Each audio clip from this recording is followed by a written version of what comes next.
स्वागत है आप सबका एक नए वीडियो में। और आज के वीडियो में हमारे साथ है KTM की एडवेंचर 250 और आज इसका हम करने वाले हैं ओनरशिप रिव्यू। तो इसके ओनर है हमारे साथ Krunal. Hello sir. Thank you Krunal for taking out the time and coming on to my channel. Yes sir. Okay, तो सबसे पहले बात करते हैं बाइक की। तो कृणाल, फर्स्ट क्वेश्चन है, ये गाड़ी का प्राइस कितना पड़ा और आपने कब ली थी बाइक? गाड़ी का प्राइस मुझे ऑन रोड 286 पड़ा है। ओके और मैंने ये गाड़ी दिवाली के 2 दिन पहले ली है, मतलब ऑलमोस्ट 3 मंथ्स हो गए अभी। ओके, सो 3 महीने पुरानी गाड़ी है। और गाड़ी का रनिंग कितना हुआ है अब तक? गाड़ी अब तक 6500 किलोमीटर चल चुकी है।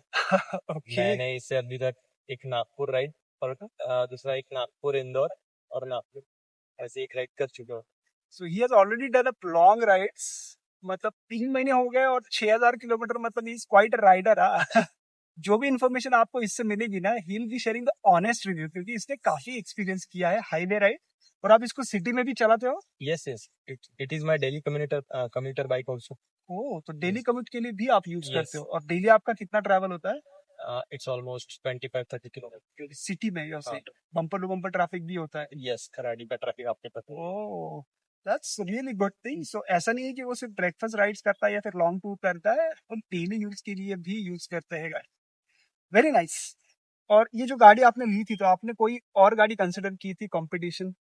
यस, मैंने सुजुकी विस्टॉम कंसिडर की थी because of budget and good engine, but that bike is not available for 1 month for that particular time, so I shifted here on KTM. I think this bike is offering a much better picture. Okay, तो मतलब वो availability का issue था, इसके लिए फिर आपने वीस्टॉम नहीं लिया? Yes, availability as well as the features this bike offering हाँ, at this cost actually. Correct. So इसमें you are saying features are also more as compare to the VStrom. Yes. Okay, उसके बारे में भी डिस्कस करते हैं कि क्या उसमें फीचर्स है। बट वीस्टॉम छोड़ के he has kept his KTM 250 adventure. और वीस्टॉम का प्राइस क्या था वो टाइम पे? Vistrom उस टाइम पे 230 में सारे डिस्काउंट्स वगैरह करके 230 में मिल गई उस टाइम पे। Okay yes. ओके, तो अब बात करते हैं सबसे इम्पोर्टेंट टॉपिक जो है इस बाइक का, वो है इंजन। इंजन का कैपेसिटी, पावर, और वो कैसा परफॉर्म करता है इंजन। तो कैपेसिटी इंजन का 250 सीसी का इंजन है, ये single cylinder liquid. And low torque पे थोड़ा कंफर्टेबल नहीं लगेगा आपको शायद सिटी में चलाते हुए, बट हाईवेज पे काफी स्मूथ चलती है इन 6th और 5th gear on speed of 180-90 comfortable speed, cruising speed for this bike. Okay, तो अगर हाईवे पे आप क्रूज कर रहे हो, what will be the comfortable cruising speed for this? I will say around 80 to 100 is the comfortable speed. Okay, and does it have enough power कि आप उसको ओवरटेक कर सकते हो? Yes, at 5th gear you can feel that power. अच्छा, मतलब down Yes. Shift करना पड़ेगा। Yes. Let's say you are cruising at 100, तो अगर Yes. आपको ओवरटेक करना है तो डाउन 5th गियर पे आओ, ओवरटेक करके then you Because 6th gear में वो पंच नहीं है कि आप ओवरटेक कर पाओगे। ओके, इनफ पावर मतलब 6th गियर में नहीं है। और 6th gear I think cruising के लिए ही रहता है। ये है वो, आप किसी ओवरटेक करने के लिए आपको 5th पे आना पड़ेगा, बाद में वो ओवरटेक करता है। ओके, और जो इंजन का पावर है, जो HP और टॉर्क है, वो रेटिंग कितना है? इंजन की BSP वो 31 PS का पावर प्रोड्यूस करती है और 25 न्यूटन मीटर का टॉर्क प्रोड्यूस करते हैं। Okay, so I think 7500 RPM। 7। और रेड लाइन कितना है इंजन का? इसका red line as I can see here on meter it is 10,000 meter. Okay, so 10,000 है, 7,500 यू सेड, तो आप कंफर्टेबली क्रूज करोगे अराउंड 100 के आसपास। ओके, और वेट कितना है बाइक का? बाइक का वेट 176 kg है, बट वो फील नहीं होता आपको चलाते वक्त, काफी हल्की बाइक लगती है, काफी निम्बल लगती है। यस। तो सिटी में जब आप उसको मैन्यूवर करते हो तो you won't feel any weight? No, that weight is not much feel that. तो इसका मास सेंट्रलाइजेशन भी काफी अच्छा है, राइट? तो जिस तरह से वेट मैनेज किया है वो काफी अच्छा है।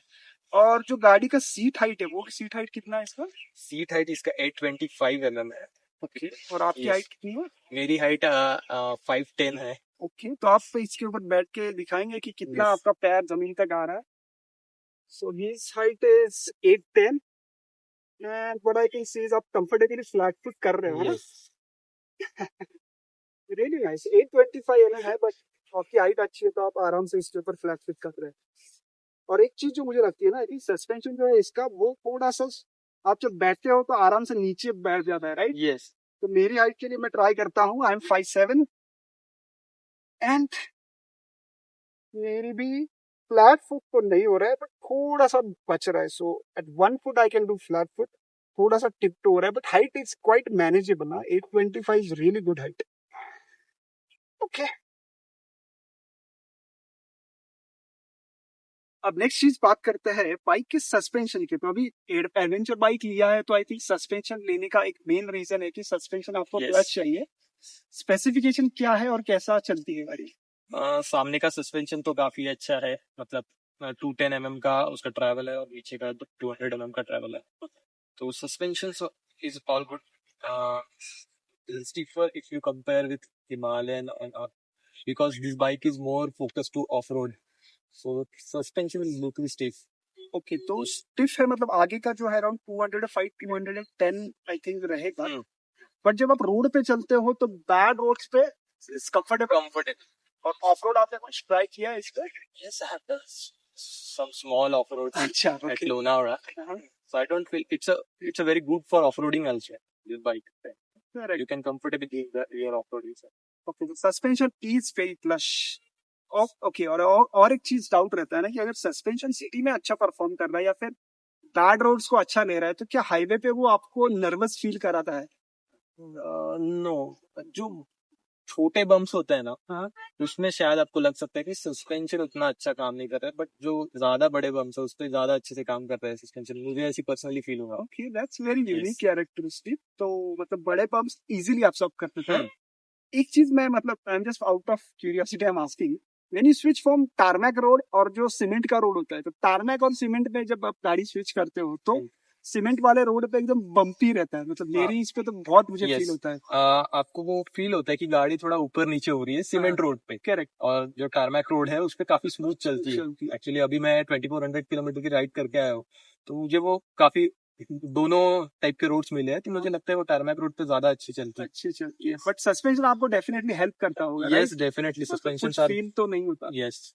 ओके, और जब कॉर्नरिंग आप करते हो, लेट्स से आप 100 पे क्रूज कर रहे हो, यू हैव टू कॉर्नर, तभी नर्वसनेस वगैरह लगता है? No, it is very comfortable in corner. So really good characteristic. मतलब I'm getting surprised, you know, 250 का जो capability है, this is very good bike. काफी underrated बाइक है. इंटरनेट पे आप देखोगे तो हर कोई आपको हिमालयन KTM 390 की बात करता रहेगा, but this is the surprise package जो सारी चीजें अच्छी करता है. कम्यूटर के लिए भी ये गाड़ी अच्छा है, क्योंकि आई थिंक आपने KTM 390 वगैरह चलाया होगा. मेरा एक्सपीरियंस उसके साथ ऐसा है कि वो हाईवे पे तो अच्छी चलती है, बट सिटी में आप यूज करोगे ना, एक तो उसका माइलेज कम है, माइलेज, ऊपर से हीट भी थोड़ा होती है, हीट बहुत ज्यादा होती है, बहुत ज्यादा हीट करती है. तो 250 इज क्वाइट रिलैक्स इंजन, ये काफी कैरेक्टरिस्टिक इसका अच्छा है.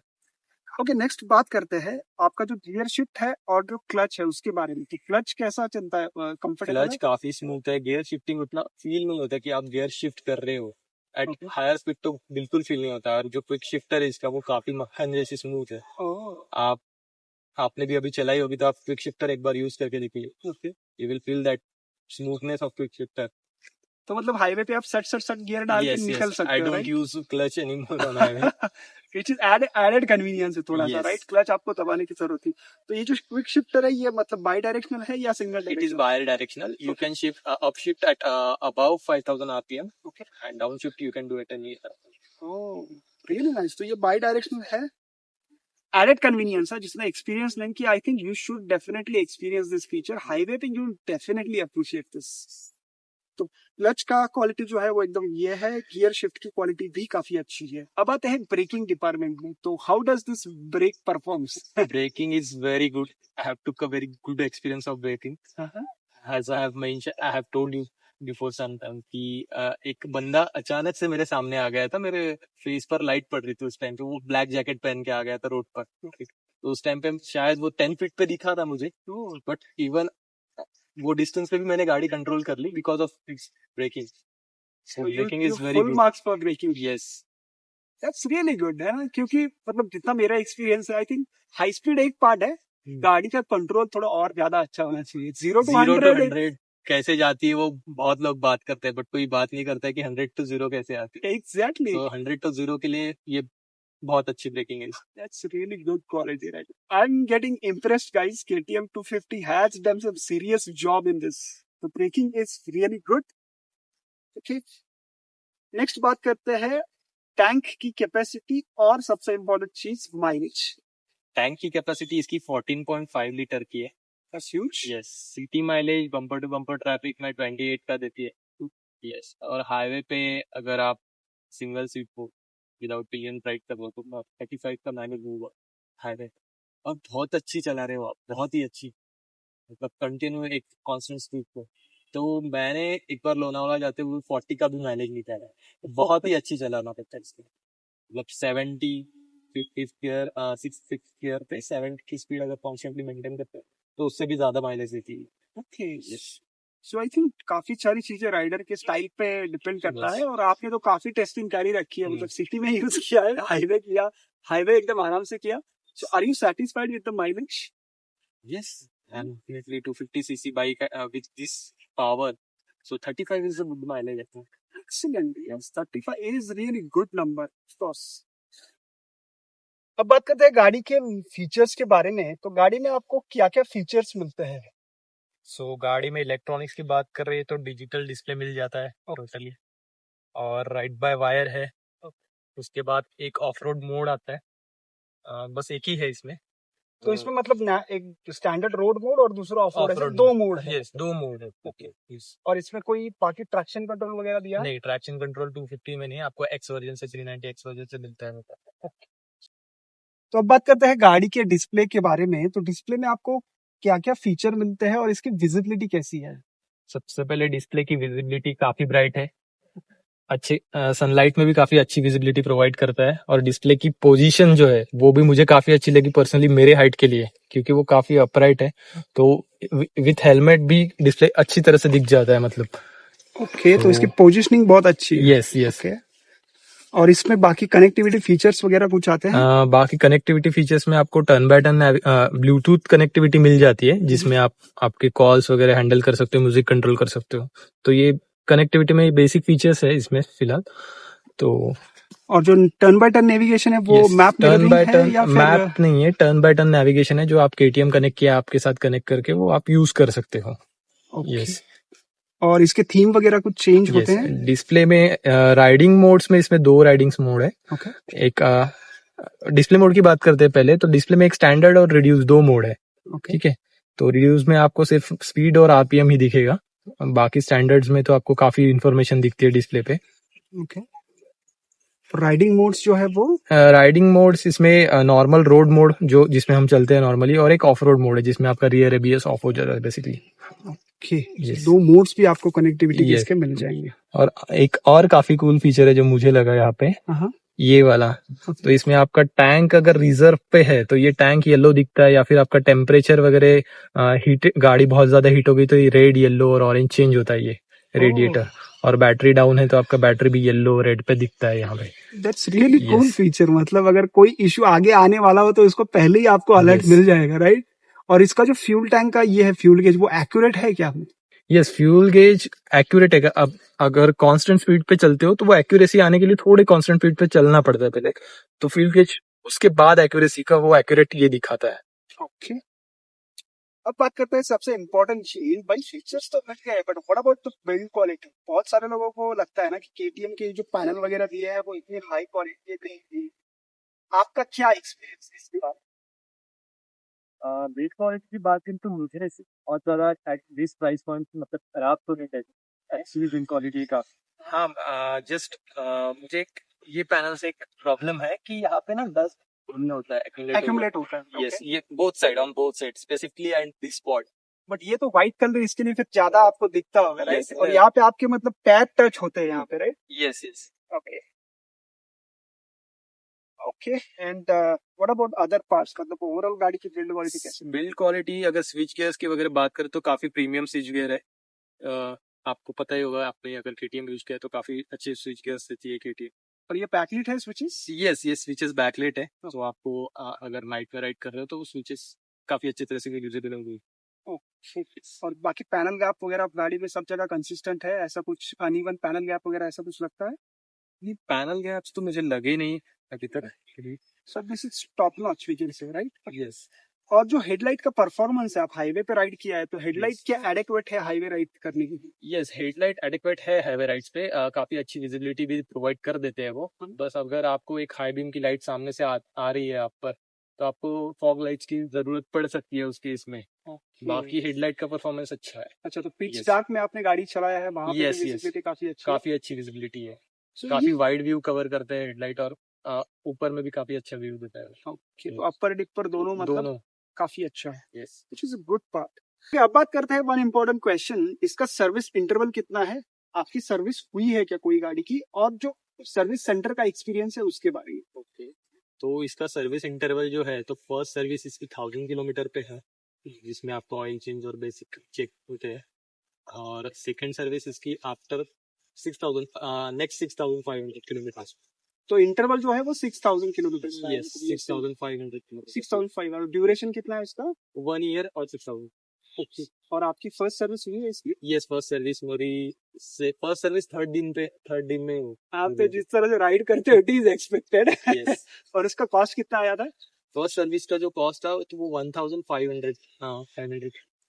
और ओवरऑल आपका जो सर्विस सेंटर पे जाते हो तो वहां पे आपका एक्सपीरियंस अच्छा है सर्विस करता है? सर्विस सेंटर का एक्सपीरियंस काफी अच्छा है। हाँ, वो एक service centre to service centre भी वैरी करता है कि वहाँ पे लोगों की एक्सपर्टीज क्या है, कैसी है पर्टिकुलर बाइक के लिए।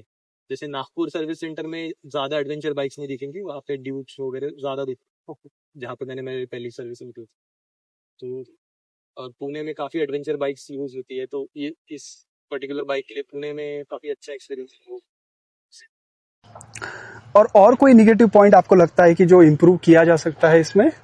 ऑब्वियसली जो केटीएम का सबसे बड़ा इस बाइक का जो है नेगेटिव पॉइंट, वो वाइब्रेशन ही है मुझे लगता है, जो सबसे बड़ा नेगेटिव हो सकता है। इसके हर छोटे पार्ट्स पे एक हाई फ्रीक्वेंसी वाइब्रेशंस आते हैं, मतलब जो बहुत ज्यादा हाई फ्रीक्वेंसी, जैसे ये टेल पे आता है, उसके बाद ये नंबर प्लेट पे भी आता है, उसके बाद ये जो गार्ड है इस पर भी बहुत ज्यादा वो हाई फ्रीक्वेंसी वाइब्रेशंस आते हैं। इसके कारण ही मेरी सामने की जो नंबर प्लेट है वो रिवेट टूट के गिर गई थी वो वाइब्रेशंस की वजह से। एंड उसका क्लेम नहीं मिला था मुझे, मैंने खुद के पैसे से फिर वो रिटर्न ये की है। सो ये जो वाइब्रेशंस है मतलब थ्रू आउट द बाइक आपको सब जगह मिलता है? हैंडल बार पे भी वाइब्रेशंस आते हैं? हैंडल बार पे नहीं फील होते उतना, बट ये जो बाकी टेल सेक्शन है या फिर ये नंबर प्लेट जहाँ पे माउंट होती है वहां पे, और आपके ये इंजन गार्ड पे, फुट पैक पे, particularly on 5000 RPM, exactly on 5000 RPM, that vibrations goes higher. Okay, foot peg वाले। यस।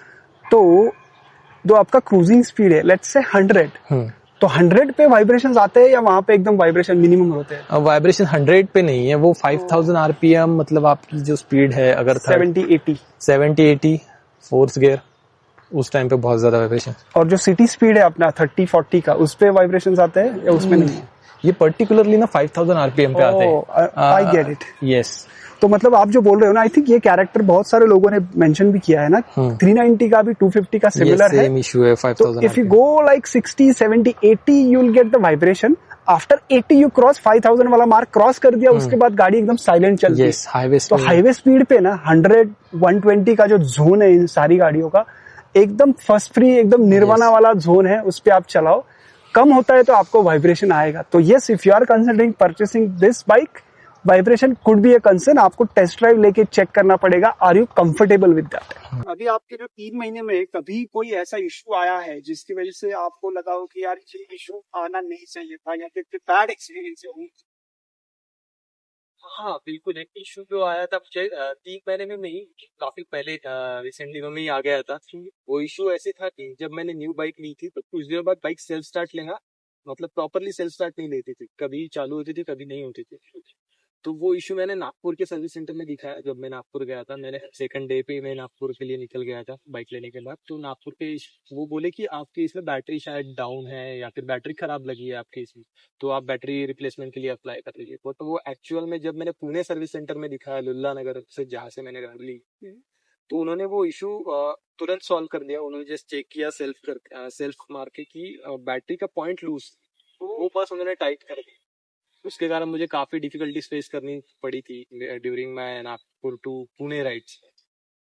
अच्छा, मतलब बंद वगैरह हुआ था बाइक ऐसा? यस, बाइक बंद हो गया था। एक ज्ञान गंगा नेशनल पार्क या वाइल्ड लाइफ सेंचुरी है, नाम है, तो वहाँ पे बंद हो गया, तो काफी दिक्कत वाली बात हुई थी मेरे लिए। वो दिन में टाइम था या रात? नहीं, रात का टाइम था, अराउंड 10:30 का टाइम था। काफी भयानक एक्सपीरियंस था। वाइल्ड लाइफ सेंचुरी पे अगर बाइक बंद पड़ जाए तो उससे डराना कुछ नहीं हो सकता। फिर आप वहाँ फिर बाइक बाद में स्टार्ट हो गई या कैसा? मैंने थोड़ा पॉज लेके बाइक स्टार्ट की, फिर 15-20 मिनट्स बाद बाइक स्टार्ट। और वहाँ पे आपने देखा वो इशू ज्यादा मेजर नहीं था, जब बैटरी का एक पॉइंट हुई थी जो आपको सर्विस सेंटर वालों को आइडेंटिफाई नहीं हुई। तो it's not a major issue, सिर्फ कनेक्टिविटी का इशू था, इसके लिए फिर वो चालू नहीं। Okay, but overall otherwise first free ownership है अब तक, यस। बाकी कोई इंसिडेंट नहीं। Okay, really good. Okay, one last point अभी देखते हैं, जो गाड़ी का एग्जॉस्ट नोट है वो कैसा साउंड करता है।